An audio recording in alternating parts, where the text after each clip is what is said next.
প্যারা হাজরিন, গভীর মনোযোগ দিয়ে শ্রবণ করবেন। সৈয়দ আহমদ শ্রীকুটি রহমতুল্লাহ আলাইহি গেলেন ওনার পীরের দরবারে।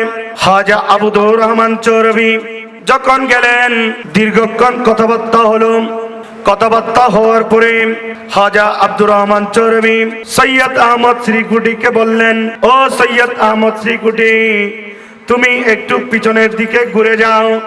এই কথা বলতে দেরি সৈয়দ আহমদ শ্রীকুটি পিছনের দিকে ঘুরে গেলেন। পিঠটা খাজা আব্দুর রহমান চৌরভীর দিকে ঘুরে দিলেন। ঘুরানোর পরে খাজা আব্দুর রহমান চৌরভী ওনার শাহাদাত আঙ্গুল দিয়ে লিখতে শুরু করে দিলেন। কি লিখলেন? খাজা আব্দুর রহমান চৌরভী উনি সৈয়দ আহমদ শ্রীকুটিকে বলে দিলেন, ও সৈয়দ আহমদ, তোমার বয়স 60 বছর। 60 বছর। আচ্ছা বাজে 60 বছরের মধ্যে একটা বয়স্ক ব্যক্তি 60 বছর হয়ে গেলে ওনার কি সহজে সন্তান হয়? হয় না। খাজা আব্দুর রহমান চৌরভী সৈয়দ আহমদ শ্রীকুটিকে বললেন, ও সৈয়দ আহমদ, তোমার পিঠের মধ্যে খাজা আব্দুর রহমান চৌরভী একটা পবিত্র জিনিস দিয়ে দিলাম। খাজা আব্দুর রহমান চৌরভী দিয়ে দিলেন। সৈয়দ আহমদ শ্রীকুটি পেয়ে খুশি হয়ে গেলেন। কিছুদিন পরেই হযরতে তৈয়ব শাহ রহমাতুল্লাহ আলাইহি ওনার মায়ের গর্ভে চলে আসলেন। একটু জোরে বলেন না সুবহানাল্লাহ। সৈয়দ আহমদ শ্রীকুটির ঘরে তৈয়ব শাহ রহমাতুল্লাহ আলাইহি মায়ের গর্ভে উনি আসলেন। আসার পরে দুনিয়াতে জন্মগ্রহণ করলেন। দুনিয়াতে জন্মগ্রহণ করার পরে ওনার বয়স যখন 6 থেকে 7 মাস হলো, 6 থেকে 7 মাস হওয়ার পরে একদিন হঠাৎ করে খাজা আব্দুর রহমান চৌরভী তৈয়ব শাহ রহমাতুল্লাহ আলাইহির ঘরে আসলেন। এসে ওই দিন প্রোগ্রাম ছিল তৈয়ব শাহ রহমাতুল্লাহ আলাইহিকে প্রথম 7 মাস হলে যেদিন শিরনি দেয় মুখে, ওই দিন মুখে শিরনি দিবে। জোরে বলেন না, একটু জোরে বলেন না সুবহানাল্লাহ।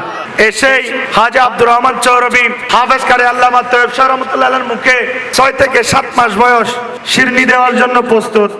উনি খেতে চাচ্ছেন না। খাজা আব্দুর রহমান চৌরভী বললেন, ওগো তৈয়ব শাহ, তুমি যদি না খাও আমরাও খাবো না। আশেক মাসুকের খেলা চলছে। তৈয়ব, তুমি যদি না খাও আমি আব্দুর রহমান চৌরভী খাবো না। জোরে বলেন না সুবহানাল্লাহ। এই কথা বলতে দেরি ওই 6 থেকে 7 মাস বয়সের শিশু ছেলে সাথে সাথে শিরনি খাওয়া শুরু করে দিলেন।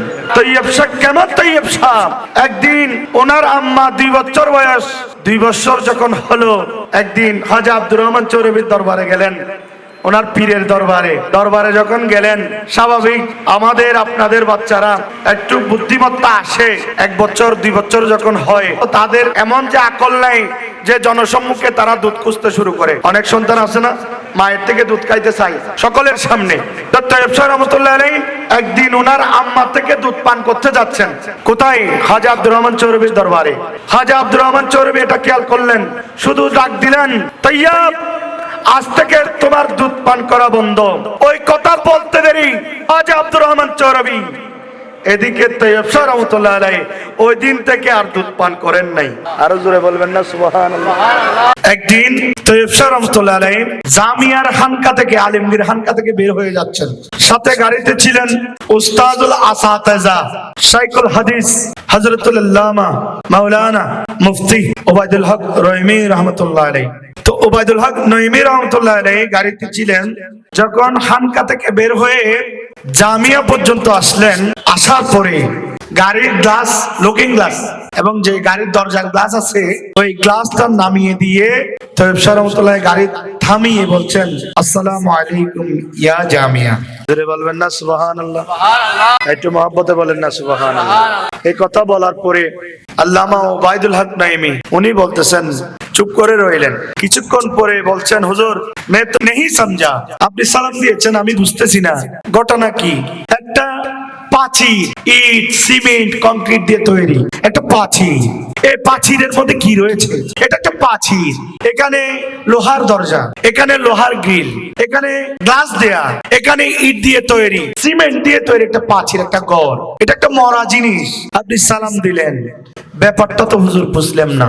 পরক্ষণেই তৈয়ব শাহ রহমাতুল্লাহ আলাইহি বললেন, ও হে ওবায়দুল হক নঈমী সাহেব, ये जामिया जिंदा है। জোরে বলেন না, ये जामिया जिंदा है, ये मरा नहीं है, ये जिंदा जिंदा जिंदा। আমি সালাম দিয়েছি, मैं জামিয়া को সালাম दे दो আর জামিয়া সালাম ले लो। জোরে বলেন না, একটু জোরে বলেন। আমি জামিয়াকে সালাম দিয়েছি, জামিয়া আমার সালামের জবাব দিয়েছে। জামিয়া তোমার চোখে, ওকে নাইমি সাহেব, জামিয়া তোমার চোখে ইট পাথর কংক্রিট দিয়ে তৈরি একটা প্রাচীর, আমার চোখে জামিয়া একটা জিন্দা ওলি। ওগোবাদুল হক নাইমি, যে আমার ভক্তরা যারা মুমিন মুসলমান, যারা সুন্নি মুসলমান রয়েছে, যারা বিপদে পড়লে জামিয়ার মধ্যে শুধু 11টা টাকা মান্নত করবে, আমার আল্লাহ কামলিওয়ালা নবীর উসিলাই দয়াল নবীর হাতিরে গৌসে পাকের দয়ায় ওই ব্যক্তির বিপদ 11 টাকার বিনিময়ে জামিয়ার উসিলায় সাথে সাথেই বিপদ মুক্ত করে দেন। সুবহানাল্লাহ, একটু জোরে বলেন না সুবহানাল্লাহ। জামিয়া হুদ জিন্দা, যারা পেয়েছে তারা পেয়েছে, চাওয়ার মতো চাইতে জানতে হবে। কারণ আল্লাহর ওলি যারা, যারা আল্লাহ, আল্লাহ তো নিজেই বলেছেন আমার রয়েছে 100 রহমত, 100টা রহমত, ওইখান থেকে আমি অনলি ওয়ান, একটা রহমত শুধু দিয়েছি বান্দাদেরকে। এই রহমত দেওয়ার কারণে একটা বাঘিনী, হিংস্র প্রাণী, ওই বাঘিনী তার বাচ্চাকে খায় না, ও তো হিংস্র প্রাণী। একটা হিংস্র প্রাণী সে কিভাবে বুঝবে এটা আমার বাচ্চা, এটা আমি এখন ভূমিষ্ঠ করলাম, এটা আমার পেটে রেখেছিলাম, সে কিভাবে বুঝলো? তার তো ওই বুঝ নাই। সে চাইলে তো জন্ম দেওয়ার সাথে সাথেই খিদার জ্বালায় ওই বাঘিনী ওই বাচ্চাকে চাইলে তো খেয়ে ফেলতে পারতো, কিন্তু খায় নাই। আল্লাহর এক ভাগ রহমতের কারণে ওই বাঘিনীর মধ্যে আল্লাহ রহমত ঢুকাইয়ে দিয়েছেন। একটু জোরে বলেন না সুবহানাল্লাহ, একটু মহব্বতে বলেন না সুবহানাল্লাহ। এক ভাগ রহমতের কারণে বাঘিনীর মধ্যে আল্লাহ কি দিয়েছেন? রহমত দিয়েছেন, ভালোবাসা দিয়েছেন, একটা রহমতের কারণে। আর আমার আল্লাহ বলেন বাকি 99টা রহমত বান্দাদের জন্য আমি রেখে দিয়েছি। এটা কেমন তৈয়ব শাহ? যে তৈয়ব শাহ দরকার উনি জানে বাংলার জমিনে এমন একটি সময় আসবে, মা ছেলেকে দেখবে না, ছেলে বাবাকে দেখবে না, বাবা ছেলেকে দেখবে না। এমন একটি কঠিন রোগ আসবে, যে রোগ ভাই ভাইকে দেখবে না, ছেলে বাবাকে দেখবে না, মা বাবাকে দেখবে না। এমন একটি সময় আসবে যে সময়ে গৌসিয়া কমিটির খাদেমরা খেদমত করতে শুরু করে দিবে। আরো জোরে বলেন না সুবহানাল্লাহ। আপনারা তো জানেন কিছুদিন পূর্বে 2020-21 সালে করোনা নামক একটা ভাইরাস এসে আমাদেরকে কি করে দিয়েছিল? ধ্বংস করে দিয়েছিল। মা মারা গিয়েছে, ছেলে যায় নাই, বাবা মারা গিয়েছে, ছেলে যায় নাই, স্বামী মারা গিয়েছে, স্ত্রী যায় নাই, আত্মীয় স্বজন মারা গিয়েছে, কেউ যায় নাই। একমাত্র মরণের শেষ বিদায়ের সাথী ছিল গাউসিয়া কমিটি বাংলাদেশ। একটু জোরে বলবেন না সুবহানাল্লাহ। গাউসিয়া কমিটি এটা কেমন গাউসিয়া কমিটি? 1986 সালে হাফেজ কারি আল্লামা তৈয়ব শাহ রহমাতুল্লাহ আলাইহি প্রয়োজন মনে করলেন বাংলার জমিনে একটা গাউসিয়া কমিটি দরকার। গাউসিয়া কমিটি এটা কেমন কমিটি? উনি চালিত তৈয়ব কমিটি করতে পারতেন, উনি চালিত সৈয়দ আহমদ শ্রীকুটি কমিটি করতে পারতেন, উনি চাইলে হাজী আব্দুর রহমান চৌরভী কমিটি করতে পারতেন। উনি ওই কমিটি করেন নাই, উনি ডাইরেক্ট আমাদেরকে কানেকশন করে দিয়েছেন গাউসে সমদানি, কুতুবে রব্বানি, আবু আমির মাহিউদ্দিন আব্দুল কাদের জিলানীর সাথে। আল্লাহু আকবার, ইয়া রাসূলুল্লাহ, ইয়া গৌসুল আজম দস্তগীর জিন্দাবাদ, জিন্দাবাদ। আল্লাহুম্মা